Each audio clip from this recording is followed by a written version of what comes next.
este nuevo episodio de la serie Mitos y Realidades del HVAC.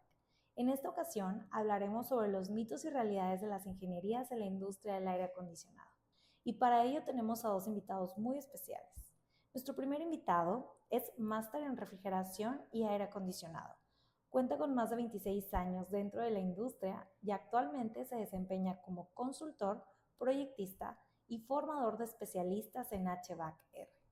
Él es el ingeniero Carlos González.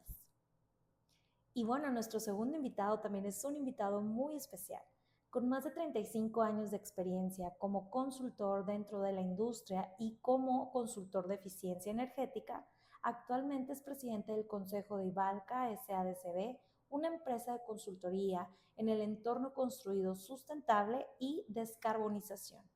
Él es el ingeniero Darío Ibargüengoitia. Esperamos que disfruten mucho de este episodio y seguiremos trayendo contenido de alto valor para todos ustedes. Muy pendientes. Muy bien, pues bienvenidos a Mitos y Realidades del HVAC, en donde vamos a tener a dos invitados muy especiales el día de hoy, el ingeniero Carlos y el ingeniero Darío. ¿Cómo están? Hola, muy buenas tardes o días. Muy contentos de estar aquí con ustedes y poder compartir con Carlos una charla entretenida y amena. Pues lo mismo digo, Carlos González aquí y lo mismo. Pues la verdad es que muy contento de compartir también con todos ustedes, con Darío, contigo, Andrea. Y bueno, pues vamos a ver, ¿no? El tema de los famosos mitos y si son reales, a lo mejor habrá alguno que sea real. Pero vamos ahora a descubrir ciertas cosas que pueden ser interesantes para la audiencia.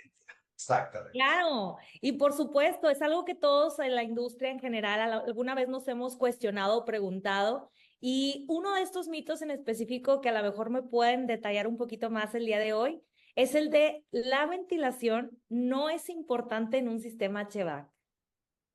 Híjole, sí es un mito preocupante porque pensamos que el mundo HVAC es poner mini splits o enfriar espacios, ¿no?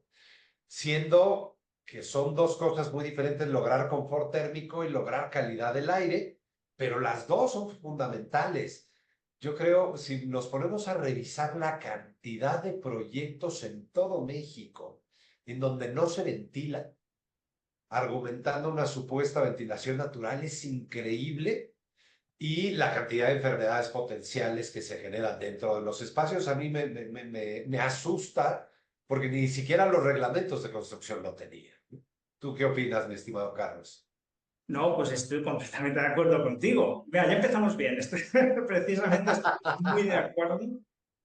Cada vez, fíjate que cada vez menos la gente es más consciente, ¿no? De que hay que ventilar, pero oye, yo me acuerdo que hace cuestión de 10 años para atrás, o sea, es que ni siquiera parece como que si existiera eso, ¿no? O sea, todo se diseñaba recirculando el aire tranquilamente, tal. ¿Qué pasa? Claro, eso tiene una ventaja a nivel económico, como por ejemplo, pues operativo. Claro, la ventilación, ten en cuenta que aproximadamente, vamos a ver después porque esto es muy discutible, pero vamos a suponer que es un 25% o 30% de la carga térmica. Claro, si ya te la estás ahorrando, hombre, reducir el sistema a un 30%, pues puede ser un principio sustancial, pero bueno, fíjate lo que estás perjudicando. No es ético ya para empezar. ¿Vale? En primer lugar, no es ético, ¿no? Que tú diseñes un sistema donde vas a enfermar a la gente. O sea, está en ti, si está en ti, no creo que te siente muy a gusto diseñando un sistema donde la gente se va a enfermar, donde van a haber contaminantes, compuestos volátiles orgánicos, alérgenos, o sea, una cantidad de sustancias que no se pueden eliminar más que con ventilación. Y por otro lado, tú puedes decir, bueno, es que claro, y ese consumo tal, hay medios para reducir ese consumo. Hay que tener en cuenta también la recuperación de energía. O sea, va ligado. O sea, siempre que hay una ventilación, no tienes que escatimar el tema de la recuperación. Puedes recuperar hasta un 70 o un 80% de eso. Por lo tanto, tenlo en cuenta. Hay medios para paliar un poquito y no aumentar en exceso la carga de refrigeración. Sí, es un proceso tan simple que lo puede ver la gente en su automóvil. Cuando vamos en un automóvil ahora en estas ondas de calor, cerramos todas las ventanas, prendemos el clima Y en la mayoría de los casos, muchos le ponen recircular nada más. Y con eso se están intoxicando ellos mismos. Lo ideal es poner ventilación, que tomen aire exterior, porque eso es un tema de salud dentro de los espacios. Puede ser tan simple como en un vehículo. Es Es correcto. correcto. No vas a perder ahí, que puedes perder, bueno, un poquito más de eficiencia y tal en Claro. este caso, pero bueno, que el clima como quiera no lo vas a notar porque en un automóvil está sobredimensionado también, o sea que tampoco vas a notar que te puede a lo mejor unos grados y tal, pero tú realmente con esa ventilación, que es cierto lo que dice Darío, completamente recircular, te piensas que tal, y no, no es la cuestión, ¿vale? Hay cosas donde no se puede, hay otras cosas que sí que se puede ahorrar, que realmente es en la eficiencia energética del sistema y no tanto en la ventilación. La ventilación es un tema que no nos teníamos ni que plantear de que sí o no. Es sí, Sí. sí. Exacto. Y Definitivo. justamente acaban de decir el tema de las eficiencias. Muchas veces se piensa que la eficiencia del equipo pues no importa, que nada más enfríe. Wow. Darío, ¿qué tienes que decir al respecto? Sí, sí. No, definitivamente. Y lo que pasa aquí es un caso muy especial. Carlos y yo que nos dedicamos a la consultoría, que nos dedicamos al diseño y no así a instalar los equipos, lo primero que buscamos es la salud, bienestar, confort y eficiencia. Pero en muchas ocasiones los vendedores de equipos o contratistas de aire, pues lo que les interesa son las toneladas de refrigeración. Y la eficiencia pasa a un último lugar. Lo más importante y más en este en este cambio climático que ya todos estamos viviendo, que es innegable, necesitamos descarbonizar los edificios. Y para eso, el tema número uno es eficiencia, sobre todo en climatización o HVAC. Esa es tu carga más fuerte en la mayoría de los edificios. Esa es la que tenemos que hacer más eficiente. Sí o sí, es fundamental fijarnos ya en no lo más barato al momento de comprar inicialmente, sino en el pago mes con mes en tu cuenta de SEP. Totalmente de acuerdo. Realmente, fíjate que Darío hay dos mentalidades, ¿no? La de ahora, ¿no? Y la de pensar un poquito a futuro, ¿no?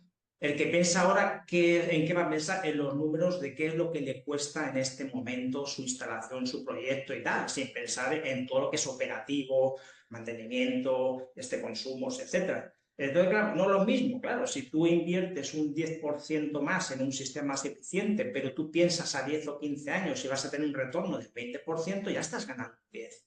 ¿Vale? Estoy hablando de números redondos. Pero para eso tienes que tener una mentalidad un poquito de pensar a futuro. También ten en cuenta una cosa, que aquí hay dos, ¿vale? Depende de quién el opera. Sí, claro, si el que opera el edificio es el dueño, ¿vale? O sea, y en él recae todos los gastos, pues va a querer algo que sea pues rentable a medio plazo. Otro tema es que lo pague otro. Claro, es la mentalidad. Esto ocurre muchas veces porque el que tiene el edificio no paga esos gastos, lo paga un tercero. Entonces a él lo que le importa es invertir lo mínimo posible. ¿Vale? Entonces, esto es complicado por ese punto. Depende. Si el edificio es tuyo y tú vas a pagar esos gastos, vas a hacerlo, prácticamente sería una tontería no hacerlo. El otro caso, pues ya sabemos lo que ocurre en la industria del HVAC. Si lo paga un tercero, pues él se va a pensar, el inversor va a pensar, pues ¿y a mí qué? Claro. Exacto. Y uno de los problemas principales que tiene México en particular en cuanto a eficiencia, a diferencia de Estados Unidos y sobre todo de Europa, la normativa. O sea, hay en Europa y en Estados Unidos se tiene obligatoriedad de tener cierto nivel de eficiencia en los equipos y sistemas. En México sí tenemos un código de conservación de energía, el IESC México, pero que está muy bonito, escrito y ahí guardado en la Conue, pero nadie lo usa. Tenemos normas oficiales mexicanas para equipos, sobre todo pequeños, que había eso sí, buscamos que tenga su sello no, pero en todo lo demás no hay una normativa y yo creo que ya llegó el momento en que sea obligatorio para evitar esa coyuntura que bien dice Carlos, ¿quién se queda con el ahorro? Pues hagamos que el ahorro se dé sin importar quién se quede. Es Sí. correcto. Siempre que haya una normativa, pero eso en en la mayoría de los puntos que se pueden tratar, en todos los mitos, está ese factor siempre de la Sí, normativa, presente en bien. todos. No hay normativa, pues aquí es la ley del oeste, ¿no? Aquí el más. Ahora, hay una normativa, pues ya, aunque te pese perder económicamente, lo vas a tener que cumplir, ¿no? Y esto es así. ¿Vale? Yo Sí. he vivido las dos. Yo he estado haciendo proyectos en España, tanto aquí, y, lógicamente, pues allá pues tenemos un reglamento, ¿no? En España, que es el RIT, el Reglamento de Instalaciones Térmicas en los edificios, donde sí que está bastante marcado todo eso. ¿Vale? Y entonces no hay de otra. O lo cumples o tu instalación es ilegal. Y entonces también hay un proceso de que no te dan de alta tu proyecto y tal. Entonces, por lo tanto, es sí o sí. Yo creo que México va en camino, ¿eh? O sea, Sí. no creo que tarde mucho, ¿vale? Hay gente, yo sé que hay gente que está trabajando en ello. Bueno, tú, por ejemplo, yo sé que tú estás trabajando muy duramente para que eso sea así, ¿vale? Todo mi apoyo para que lo Gracias. a conseguir, ¿vale? Y bueno, es cuestión de tiempo, que México pues también tenga su normativa de HVAC donde pues como mínimo se cumplan ciertos requisitos coherentes, ¿no? Que no se derroche la energía y que se utilice de la mejor manera posible. Claro. Y hablando sobre los reglamentos y las normativas, que sabemos que están en proceso de que, digamos, se evolucione y ya se tenga por fin un manual sobre esto.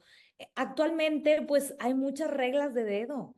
Hay muchas reglas que se utilizan por costumbre o por tradición. ¿Qué nos pueden decir de eso? Adelante, Carlos. Bueno, fíjate que yo utilizo las reglas de dedo post. Cuidado, es que claro, no es lo mismo. Son importantes conocerlas porque eso, vale, eso es un tema que tú lo sabes por expertise. Por años de trabajo tú sabes que más o menos tienen que haber unos baremos. Dígase watts por metro cuadrado o metros cuadrados por tonelada, lo que quieras. Tú sabes más o menos, después de haber realizado muchos proyectos, muchas ingenierías, por dónde van los tiros. Yo nunca los utilizo de un principio. Yo primero lo que hago es calcular mis cargas térmicas, ¿vale? Que no tiene que ser. Y claro, que eso me va a servir luego, teniendo el resultado, ¿vale? Que me dé, que me arroje, ya sea mi software, lo que sea, ese resultado, yo voy a ver si es coherente o no. ¿Vale? ¿Por qué? Por mi conocimiento que yo tengo. ¿Por qué? Porque no solamente me puedo haber equivocado en meter un cero más. Claro. Es lógico, o sea, todos nos equivocamos. Entonces, cuando tú ves, si tú no tienes ese conocimiento de esas reglas de dedo, pues mira, lo que te arroja el software, mira, eso va a misa. Y mira, sin haber contemplado nada, podrías haber duplicado, triplicado la carga térmica a los equipos sin necesidad. Y las reglas de dedo sirven solamente como corroborar un buen trabajo. ¿Vale? Simplemente para tener unos parámetros mínimos y máximos. Y no creo que sirva para otra cosa más. Totalmente de acuerdo con Carlos. En definitiva, pues como lo usamos la mayoría, ¿no? No para especificar un equipo, sino ya que tienes tu resultado de un balance térmico, ahora sí observas esos parámetros que ya conoces y que la experiencia te da por el lugar, por la altitud, por lo que sea, y sabes si estás bien o mal. Lo malo es que en la industria residencial, en la mayoría de los casos sí se da pues tienes tantos metros cuadrados por tonelada y vámonos. Siendo que cada vez más los consultores de HVAC debemos de estar pegados a los arquitectos para trabajar con esas envolventes de edificios, con esas fachadas, para reducir los consumos. Y estas reglas de dedo tienen que ir bajando o tienen que ir cambiando hacia una gran eficiencia, ¿no? Eso me parece que es una labor de muchos que vamos a estar haciendo, pero en definitiva, las famosísimas reglas de dedo son un parámetro muy útil posterior a tener un balance térmico y entonces sí poder verificar que nuestro diseño es correcto. Y de Y ahí entra, aparte, bueno, dale, ahora, Carlos, para adelante. terminar el tema, y no se puede aplicar a todos. Claro, ¿Vale? Tampoco, es en algunos en particular, ya sea por viviendas, oficinas y tal. Nunca se puede emplear en la industria porque donde hay unas cargas térmicas de equipos que generan calor, es imposible dar con unas reglas de dedo. No es por lo mismo supuesto. diseñar un sistema con inyectoras de plástico, con equipos, calderas, hornos. etcétera. Ahí no te sirve nada. En la mayoría de proyectos industriales no hay de otra que calcular lo más precisamente posible. Más que Es con esto. Hablando de cálculos, ¿qué nos pueden decir sobre el mito de las cargas térmicas? Es un proceso complejo y poco práctico. Bueno, hay parte de verdad y parte de mentira. Es complejo, yo no tanto lo llamaría complejo, sino laborioso y de entendimiento. Hay que tener un cierto estudio, no nos podemos tampoco aventurar a hacer cargas térmicas sin tener experiencia, pero es un proceso que se va aprendiendo. Complejo puede ser, pero con los softwares que tenemos, esa parte de complejidad, pues ya la hace en mayor parte los softwares. Pero claro, cuidado con esto, que los softwares no te lo hacen todo. Uno piensa que no, ya sé utilizar un software, acuérdate del mito del software que es basura entra, basura sale. Pues tú tienes que saber, oye, ¿hay que utilizar software? Claro que sí, hay que saberlos utilizar también. Y hay que meter los parámetros adecuados. Entonces, complejidad, más bien conocimiento, ¿vale? Es un proceso que tú tienes que saber, tienes que tener una formación para entender. El software, fíjate que lo único que son buenos los softwares es en calcular cargas térmicas de transferencia, porque ya utilizan ecuaciones diferenciales que a mano pues sería imposible. Pero ¿qué pasa con las cargas internas? El software no sabe de cargas internas, por ejemplo, ¿vale? No sabe de ventilación, tú le tienes que dar esos parámetros. ¿Vale? Y si tú se los das incorrectamente, que estamos hablando de que las cargas térmicas de transferencia es un 30%. Hay un 70%, ¿vale?, de margen en el cual el software pues no sabe nada de eso.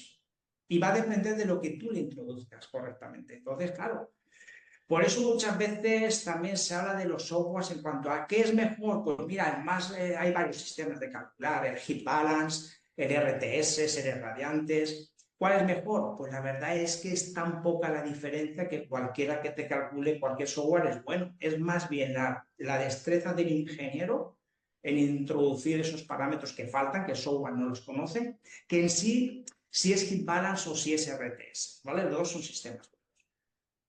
¿Tú qué dices, Darío, al respecto? Totalmente de acuerdo, aunque ciertamente yo sí veo, y lo hablo mucho en diplomados y en especialidades en arquitectura, que creemos que un balance térmico no siempre es necesario.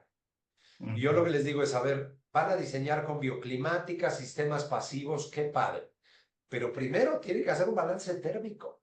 Si no tienes un balance térmico para definir esas cargas de transferencia y cargas internas, pues no sabes si tu método pasivo realmente va a servir, que en la mayoría de los casos necesita un sistema mecánico de soporte.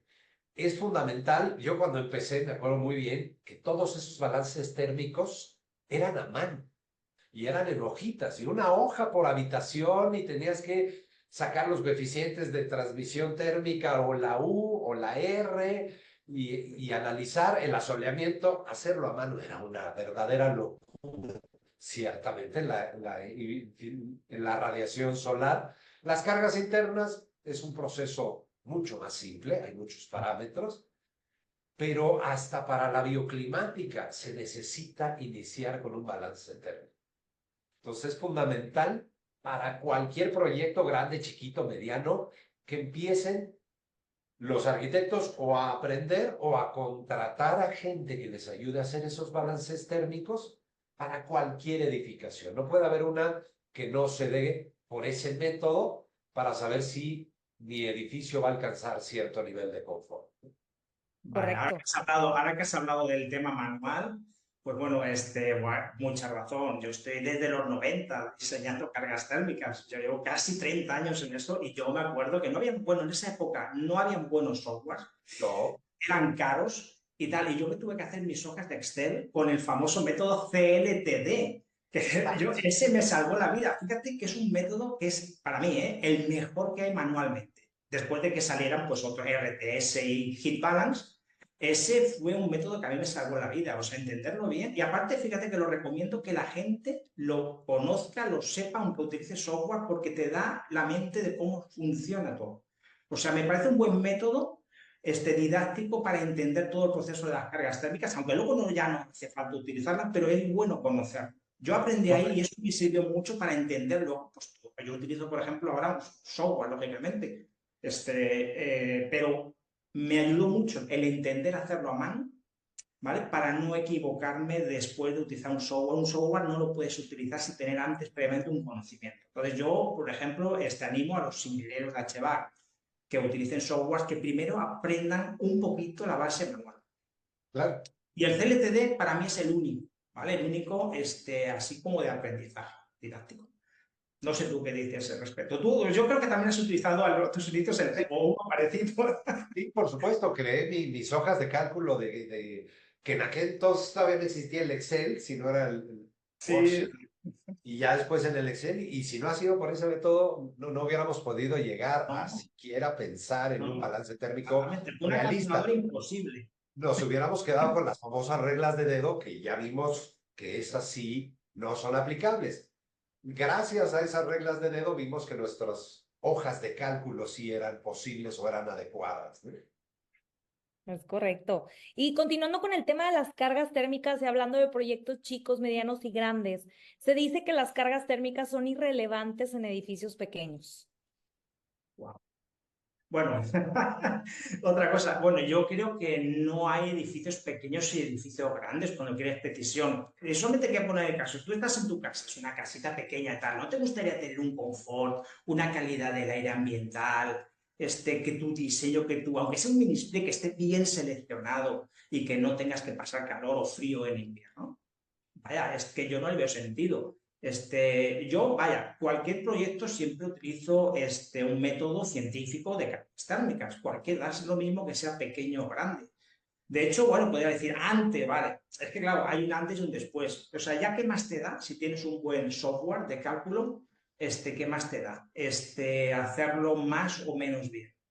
¿Vale? De hecho, Arne, por ejemplo, tiene un método en el Fundamentals, aparece un método simplificado para viviendas, residencias y tal, pero ojo, tú te lo miras y es bastante sofisticado, ¿vale? O sea, vaya que aunque sean viviendas, yo no le veo, vaya, es más un mito que es falso, para mí totalmente falso, ¿vale? Cualquier proyecto, ¿vale? Tienes que tener un sistema riguroso de cálculo, se lo merece, no entiendo por qué no.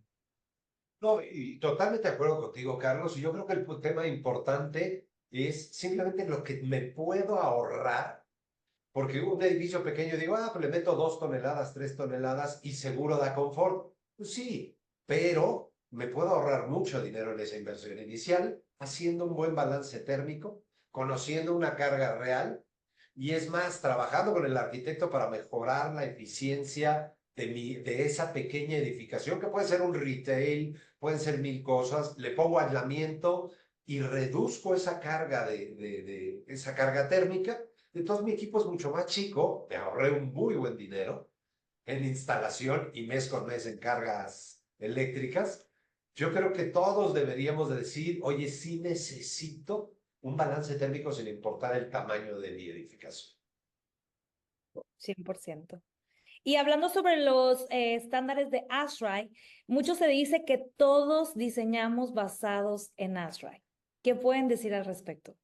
Yo creo que lo que hemos comentado hace un rato, ¿no? De que exista o no una normativa en determinado país, ¿vale? Por ejemplo, ¿vale? Yo te puedo hablar de los dos casos, España y México, ¿no?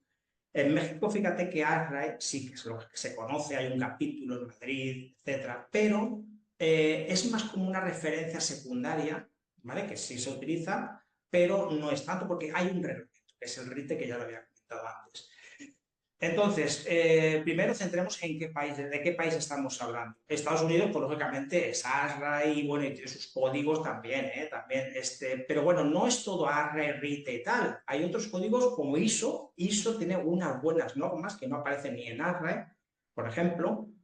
Otra que me gusta mucho también europea es CIPSE, ¿vale? Que muy poquita gente la conoce. Muy CIPSE bueno. también tiene unos, buenísimos, tiene unos documentos muy explicativos y tal, de todo lo que, vaya, normativa, pero bien explicada y a fondo, ¿no? Y justificada. Entonces, bueno, al final se trata un poquito de conocimiento. Yendo ahora a México, ¿qué pasa? En México, pues estamos elaborando, nos está elaborando una normativa y al no haberla, pues ¿qué es lo más cercano? Pues tienes ARRE. Y está muy bien, o sea, ARRE tiene unas normativas excelentes, a mí me encanta, ¿vale? Pero no lo es todo.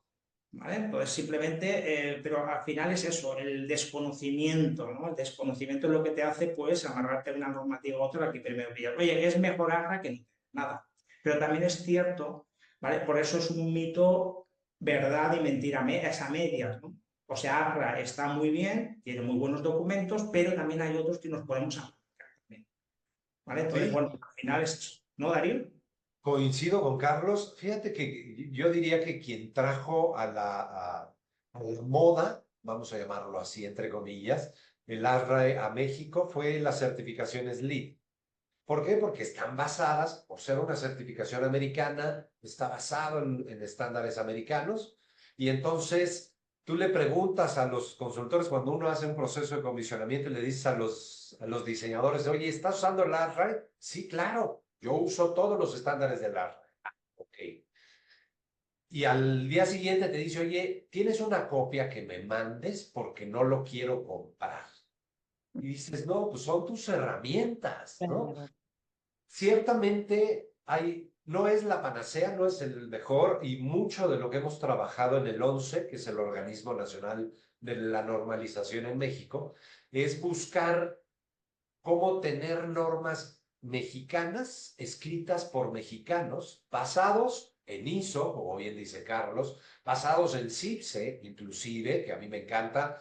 Para bioclimática es la mejor opción que hay en el mundo, desde mi perspectiva, claro está, porque es muy clara, es muy precisa, es muy técnica. La ventilación natural te refieres, sobre todo, CIPSE, Exactamente, sí, sí, ahí sí son los reyes de, CIPSE son los reyes de la ventilación natural, ¿no? Y estamos creando normas, pero yo creo que, como bien dice Carlos, tenemos que basarnos en un estándar o en una norma. Los reglamentos de construcción de las diferentes ciudades traen algo muy básico. ARRAE legalmente no se puede utilizar en México porque es una norma extranjera. Sí la puedo referenciar, pero no la puedo obligar a usar. Entonces, a falta de normas mexicanas, que vamos poco a poco ya teniendo algunas de ellas, y a falta de reglamentos bien diseñados de construcción, pues está el ARRA, está el ISO y están todas las europeas que tenemos que soportar nuestro conocimiento técnico en esas normativas. ¿Es una verdad a medias? Sí, pero lo más importante es que no hagamos las cosas de manera como robots. Siempre me han dicho que lo haga así y punto. Y tengo mis parámetros de 20 watts por persona y se acabó. Pues hay que usar algunos estándares o referencias, la que querramos, pero siempre tener referenciado nuestros parámetros, ¿no? Sí, sí, ya hay, por ejemplo, algunos países que ya tienen bastante avanzada una normativa, ¿por qué no adquirir, no copiarla, pero sí adquirir parte? Por ejemplo, el RITE está muy bien trabajado. Yo lo he vivido desde los 90, cómo ha ido evolucionando el RITE hasta ahora y bueno, se ha conseguido un reglamento que está muy bien trabajado. Y digo, si no todo, por ejemplo, se puede rescatar 70-80% para aquí, ¿vale? De hecho, sí que algunos países como Colombia prácticamente se lo han fusilado entero. Está... Pero tú lo ves y dices, no, bueno, pues es el mismo que el de España. O sea, hay algunos países que han dicho, no, está tan bueno que digo, bueno, quedo todo. Exacto. Tampoco tiene que ser así, pero dices, hombre, pero si ya está trabajado por muchos ingenieros españoles expertos en la materia y tal, oye, ¿por qué no? En vez de hacer un esfuerzo de cero, pues tomar varias, ¿no? No todo, pero unas partes importantes, ¿vale? De un reglamento como el RITE, que yo creo que está bastante bien elaborado. Totalmente. Totalmente. Y hablando en el tema de construcción, pues se dice que todos los edificios se diseñan igual sin importar para qué se usan. Wow, Darío, ¿qué dices? Yo creo que sí hay un tema ahí muy importante y más, bueno, ahora con la pandemia cambió un poquito esto, ¿no? Porque la mayoría de los edificios pues, se diseñaban como cajas de zapatos que alguien va a rentar y que no me importaba lo que fuera a pasar ahí adentro y se diseñaban siempre igual, todos con los mismos parámetros. Y a la hora que llegaban los inquilinos a rentar un piso, dos o una fracción de piso, pues resulta que los sistemas no daban, porque el uso que le iban a dar, que ellos requieren es muy diferente. Yo creo que cada edificio sí tiene que analizarse la ocupación, la densidad de personas, el tipo de iluminación, las actividades que van a hacer ahí adentro, la orientación, ubicación, en fin, o sea, no hay, para mí no existe y ni puede existir un prototipo de edificios. Eso sí no puede existir, ni aún en la misma ciudad, ¿eh? Con que gire 20 grados un edificio ya es totalmente diferente. todos deben de diseñarse de acuerdo a lo que se requiere en cada uno de los edificios desde mi particular punto de vista. No, es correcto, es correcto. Yo aquí pondría como 3 puntos, ¿no? Diferenciativos en que no. Por ejemplo, la diversidad de usos. No es lo mismo, o sea, cada uno tiene su DSA y sus horarios. El ingeniero de HVAC principiante normalmente no tiene en cuenta el horario de operación del sistema, ¿vale? Que es muy importante. Bueno, ¿y qué pasa? Y aun teniendo un buen software, ni lo utilizan. Si tú no tienes en cuenta un horario, el software se supone que trabaja las 24 horas. Y nada que ver, no es lo mismo porque no se han tenido en cuenta las horas de estancia, la radiación, que por ejemplo las primeras horas no es carga térmica, va a las paredes y tal. Entonces, el tener un horario bien establecido puede hacer cambiar mucho la carga térmica. No es lo mismo que la gente esté en un edificio 6 horas que 20. Nada que ver, aunque sean las mismas personas y tal. ¿Por qué? Porque la carga no es lo mismo. La carga es fluctuante por el tema de la radiación, más que nada. Es un poquito complejo, no me voy a meter ahí, pero tú, de ello me entiendes el concepto por donde voy, ¿vale? Y otro tema también son los requisitos de seguridad. No lo mismo edificios, unos tendrán más seguridad que otros, con puertas cortafuegos, etcétera. O sea, elementos accesorios al sistema de HVAC que hay que tener en cuenta en unos y en otros, ¿vale? Y luego, aparte de esto, pues lo que estamos hablando siempre, también hay países donde cada uso de edificio tiene su reglamentación y normativa, ¿vale? Donde los haya, ¿vale? No en todos, pero donde los haya sí que es cierto de que no es lo mismo un edificio institucional que un edificio de viviendas y tal en cuanto a normativas. Entonces, por lo tanto, no se puede considerar definitivamente un no rotundo, no se puede considerar todos esos edificios. Totalmente de acuerdo. Muy bien, y conservando el tema y la línea del diseño, se dice que la psicometría es demasiado complicada y no es relevante para el diseño de sistemas HVAC. Uy, me has tocado ahí un punto delicado. Sensible. Yo que soy un amante de la psicometría, vaya, no, ¿vale? La psicometría es fundamental para cualquier proyecto, ¿vale? Yo siempre, fíjate, yo tengo una formación de psicometría, yo desde casi los principios de cuando comencé, pues más o menos he tenido un mínimo conocimiento bueno de psicometría. Esto, lógicamente, con los años se va aumentando. Es brutal. O sea, si yo te digo lo que sé de psicometría ahora y hace 10 años, no tiene nada que ver. Y ya no te cuento de hace 20. O sea, es algo brutal. La psicometría no te la acabas nunca. Yo sigo aprendiendo hoy, cada día que hago un proyecto nuevo, aprendo algo de psicometría. Al principio de mi proyecto la utilizaba muy pocas veces y solamente cuando había algo que tenía que ver con las humedades, que ese es otro punto, que ahí así que es obligado. Hoy en día la utilizo hasta para el mínimo equipo. Una evaporadora, una manejadora de aire, aunque solamente tenga un proceso, yo la uso. Porque tú no sabes la cantidad, ¿vale?, de información que me está dando la psicometría y de realidad. Lógicamente, oye, que diseño una piscina, una alberca. Si no sabes psicometría, va a ser imposible poder diseñar una manejadora de su método. Que tú vas a diseñar un sistema con recuperación de energía, ya sea con rueda entálpica o calor sensible, si no sabes psicometría no vas a saber dar con los parámetros. Que diseñas un cuarto limpio, un data center sin psicometría no lo vas a hacer correctamente. O sea, hay sí que ciertos proyectos que sin psicometría es imposible. ¿Vale? Darás lo que sea, se te saldrá un chorizo, lo que sea, pero no un proyecto adecuadamente. Aunque yo prácticamente hoy en día la utilizo para 100% de mis proyectos. 100%, es que no es creativo. Hace 10 años, 15, la utilizaba a lo mejor en el 40%, pero ya no. Es una cosa, la psicometría que cuanto más la conoces, más es imprescindible para un ingeniero de HVAC. Sí, coincido completamente y sobre todo ahora sí que el camino en que logramos dar confort es plantearlo en un mapa, en una hoja psicométrica, es indispensable. Regresando a la época de la prehistoria, cuando empezábamos, pues todos nuestros proyectos, o por lo menos los míos, en la memoria de cálculo iba una carta psicométrica por tipo de espacio, con los procesos psicométricos, porque no teníamos herramientas de software. Lo hacíamos a mano y la dibujábamos y la utilizábamos. Hoy por hoy, la mayoría de los jóvenes no saben ni lo que es una hoja psicométrica, ni la han usado en la vida y creen que el fabricante es el responsable con su software de selección del proceso psicométrico. Y no, el responsable es uno como diseñador para saber cómo llegar a esas humedades, a esos puntos específicos de cada proceso. Resulta indispensable conocer.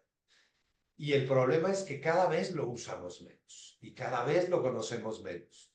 Entonces, la invitación es ciertamente a los jóvenes que se acerquen a estudiar psicometría. Hay cursos de la RAE en psicometría específicos, tanto en el capítulo Monterrey como en el capítulo Ciudad de México y en Guadalajara, que se acerquen a los capítulos a aprender a utilizarla, porque la mayoría pues ha visto esa hojita muy bonita, pero hasta ahí. Y lo peor es que utilizan una hoja psicométrica a nivel del mar aquí en la Ciudad de México o en Monterrey que no sirve de nada.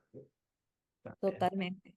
Y sabiendo la relevancia de todo esto y la psicometría en la vida del HVAC, se dice que es solo para ingenieros y expertos de la industria. Bueno, volvemos otra vez a lo mismo. Realmente, y fíjate que coincide con lo que acabo de decir, ¿no? Un ingeniero que no sepa nada de psicometría no se puede decir que sea un ingeniero de HVAC. ¿Vale? La diferencia entre un experto y un ingeniero de HVAC y un ingeniero de HVAC experto es que sabe más de psicometría, porque eso te lo hace los años, es así, o sea, no puedes hacerlo de otra manera.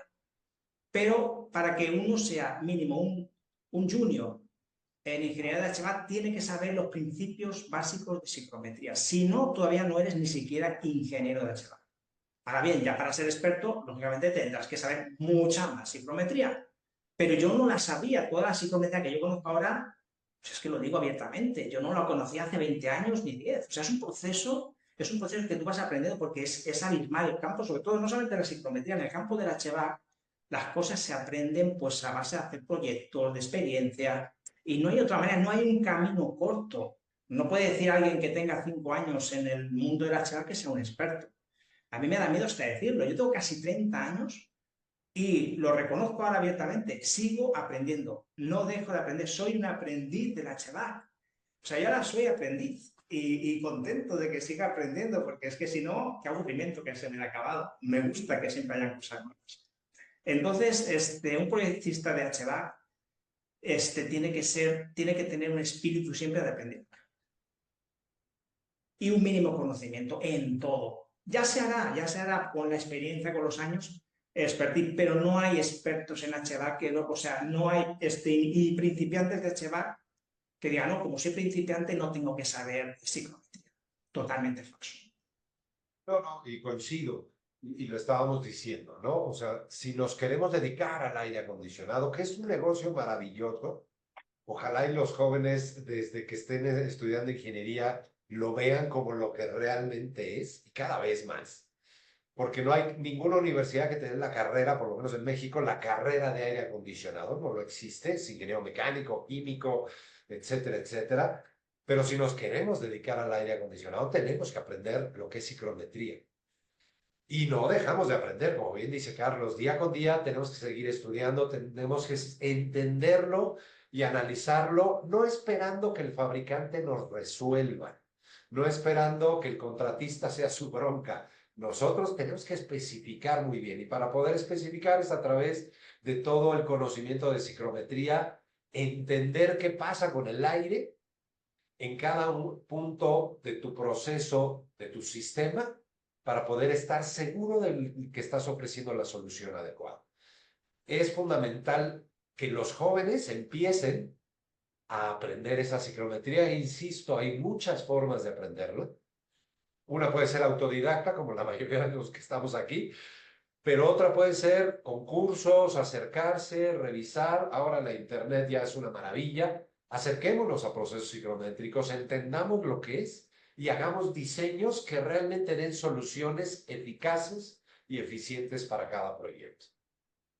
Padrísimo. Después de todo esto tan valioso que ustedes nos han compartido y de ver todos estos factores que son piezas claves para que sea un diseño adecuado, para que tengamos ingenierías correctas, con cálculos adecuados, vamos a tocar un punto importante y vamos finalizando la sesión del por qué sucede que se cuestiona la gente, ¿por qué te voy a pagar por una ingeniería si los contratistas me regalan la ingeniería? Ustedes como consultores ingenieros, ¿qué nos pueden decir al respecto? Bueno, yo primero empezaría con que no hay nada gratis. Algo hay. En este Todo mundo, tiene un precio en fíjate, la vida. todo tiene un precio y hay algo o bien oculto o no tan oculto, pero algo debe de haber, ¿no? Entonces, cuando una instaladora regala una ingeniería sin más, ¿vale? Pues bueno, fíjate que, claro, ¿cuál es el objetivo? Claro, si la regala es porque quiere conseguir algo, quiere conseguir un proyecto. Entonces, ¿qué pasa? Va a intentar hacer una ingeniería pues elaborada a lo que es su potencial, ¿vale? Cada instaladora tiene un potencial, lo que sea, hay unos que son más, o sea, o tienen mejores precios, o tienen más expertise en water source heat pump, otros en BRF, otros en agua helada, entonces va a irlo a encaminar en vez de ver cuál es lo interesante para el cliente, no le va a importar tanto, va a pensar, ¿qué es lo más importante para yo llevarme a final? Porque se lo puede dar, tú puedes hacer ingeniería y que lo haga otro. Entonces, el instalador piensa en decir, bueno, para dejar un poquito amarrado y que si se lo da a otro, pues que tenga peores precios o vete tú a saber qué, pues voy a amarrarlo a mi gusto y no voy a pensar en el cliente final. Entonces, ¿qué ocurre? Cuando un cliente le da un proyecto a un ingeniero que es neutral, ¿eh? que no tiene nada que ver, ni vende equipos, ni nada por el estilo, simplemente hace puras ingenierías. ¿Qué va a hacer ese ingeniero? Pues va a darle la mejor solución para su cliente.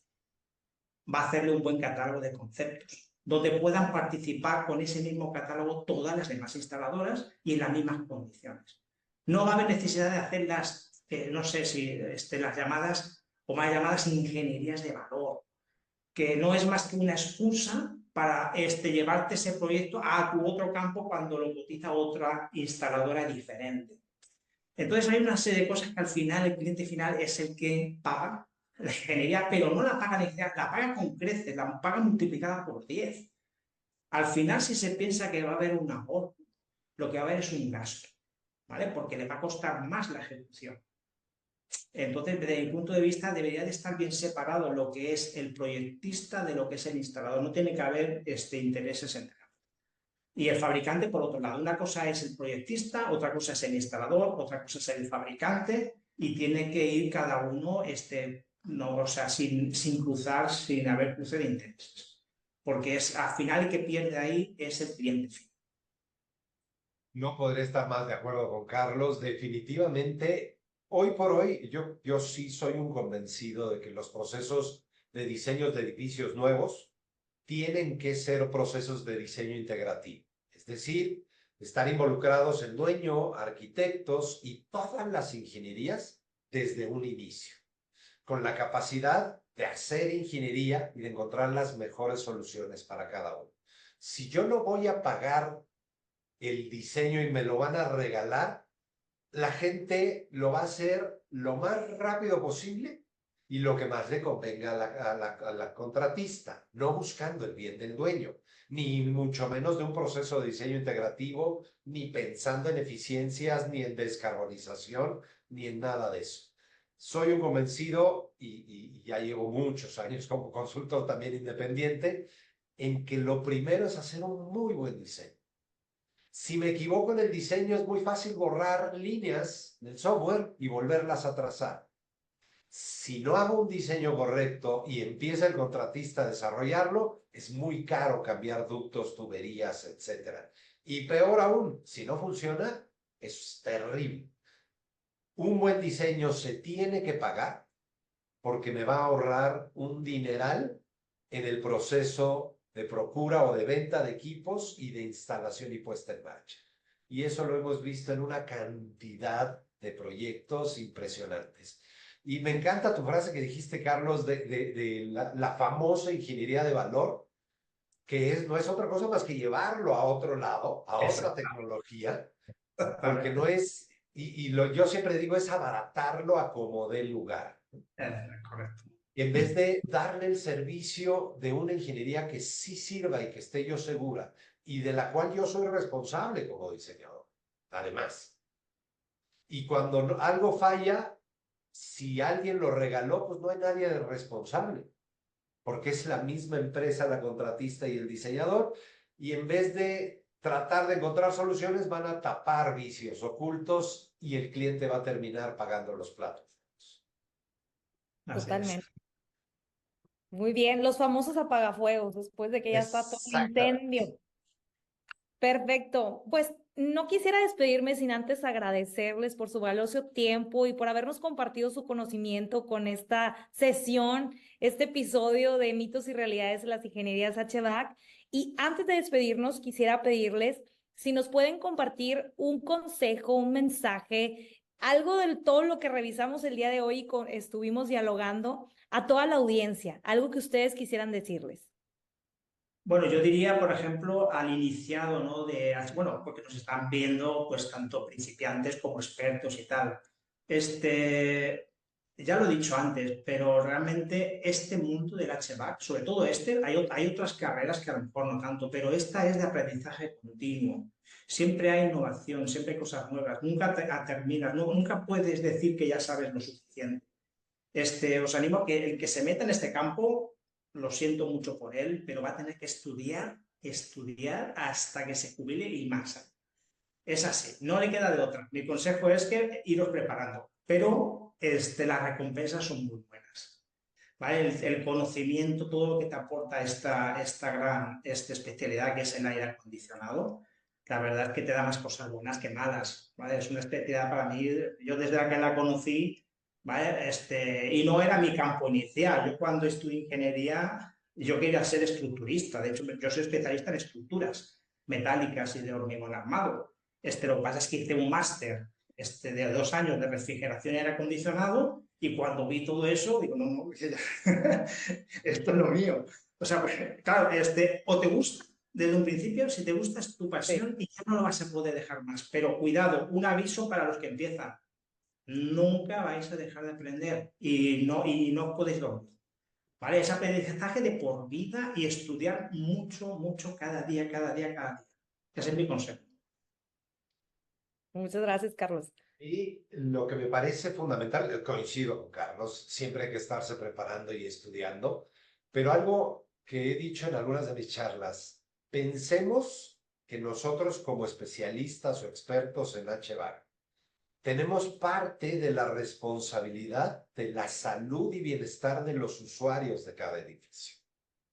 Si hacemos un buen diseño, es, como dice Carlos, es muy satisfactorio llegar a un espacio que diseñaste y que sabes que se instaló bien y sentir confort térmico y buena calidad del aire, con buen control de humedad, bueno, te sientes el hombre más feliz, ¿no? Pero no me puedo imaginar a alguien entrando a un lugar donde sientes puras corrientes de aire, el aire denso y cambios de temperatura muy bruscos. Este medio es una maravilla, ciertamente vale la pena, hay que estudiarle mucho y hay que seguirse preparando. Me platicaban algunos de los fabricantes, si nos pusiéramos a ver en patentes, el número de patentes que tiene el aire acondicionado en los últimos años se ha incrementado muchísimo porque la tecnología va cambiando y hay que aprender. Pues sí es de estudiar, pero que tomemos una conciencia ética de que cada uno de nuestros diseños le puede estar mejorando o perjudicando la salud de los ocupantes, de los usuarios. Entonces hagamos diseños con responsabilidad y con ganas de regresar a esos edificios y ver los éxitos de nuestro trabajo. Totalmente. Qué bonitos mensajes. Muchas gracias, Carlos, Darío. Y bueno, si la gente está conectando con estos mensajes que nos están transmitiendo, ¿dónde pudieran encontrarlos? ¿Tienen alguna red social? ¿Dónde pudiera la gente acercarse con ustedes? Bueno, yo tengo mi página web, es hvacr.academy. Pues me dedico a la consultoría, ingeniería de proyectos, tanto de HVAC como de refrigeración industrial. Y pues bueno, me pueden encontrar también en alguna red social, como alguna cosa como Instagram, como Facebook también, aunque cada vez menos, ¿no? Pero ahí hay algo, por ejemplo, de los cursos que imparto, que por cierto, pues también imparto cursos de nivel medio avanzado. Imparto cursos pues, para empresas, imparto cursos para ASRAE también, y bueno, pues no paramos aquí de... De Porque compartir el conocimiento. conocimiento hay que también compartirlo. O sea, al mismo tiempo que yo desarrollo proyectos de ingeniería y hago estudios técnicos, pues también me gusta compartir esos conocimientos, ¿vale? Darlos a conocer a los demás. Entonces, cualquiera que quiera aprender un nivel medio alto, ¿no? O sea, depende de cómo me venga. Claro, empezaremos por lo básico, ¿no? Lógicamente. pero el que quiera tener un nivel medio avanzado, pues, pues puede comunicarse conmigo y pues vamos a hacer un plan o algo. Claro, y doy fe y También le tengo algunos libros, porque también tengo algunos libros. Carlos, sí, también los libros, Carlos. Carlos es uno de nuestros También. tutores que nos acompaña en el centro de educación, también da cursos con nosotros y por eso me consta. Exactamente. Y en 2013 pues se escribió un libro de diseño de sistemas de climatización, ¿vale? Pues por eso, ¿no? O sea, fue un libro que hice pues, con mucho cariño, pues recopilando toda la información que a mí me hubiera gustado tener cuando empecé. Claro. Entonces, ese es un libro que publiqué en 2013 y en 2012, mi primero fue en 2012, uno de refrigeración industrial. ¿Vale? Básicamente esos dos libros, pues les tengo mucho cariño porque son los primeros que Claro, claro que sí. Muchas gracias, Carlos. Darío. Pues nos pueden encontrar en ivalca.mx, ahí en la página de internet donde estamos como consultora, tanto de HVAC, comisionamiento, leads, certificaciones, etcétera.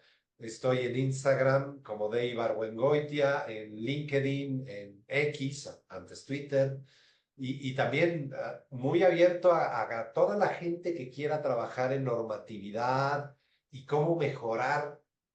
¿Cómo dejarle un mejor planeta a nuestros futuros nietos? Bienvenidos a colaborar y tenemos que hacer la diferencia porque el cambio climático ya nos pegó. Ahora tenemos que reducir esos impactos. Totalmente de acuerdo. Muchas gracias por su tiempo y esperamos poder hacer un nuevo episodio con ustedes. Con todo gusto. Encantado con Carlos. Además, una gozada. Muchas gracias. Muchas Bueno, gracias. y para finalizar, Darío, oye, es que como hemos estado tan de acuerdo, esto se merece, pues que tenemos que quedar a tomar una copita de vino o algo. Esto... Definitivamente. La próxima charla se La la próxima charla suspendo. ya Perfecto. en vivo y con nuestra copita al lado. Claro, Excelente. No puede ser mejor solución. lo tenemos que hacer. Denlo por hecho. Claro que sí. Muchas gracias Muchas por su gracias. tiempo. Y lo planeamos. Por Venga, supuesto que sí. hecho. Hasta luego.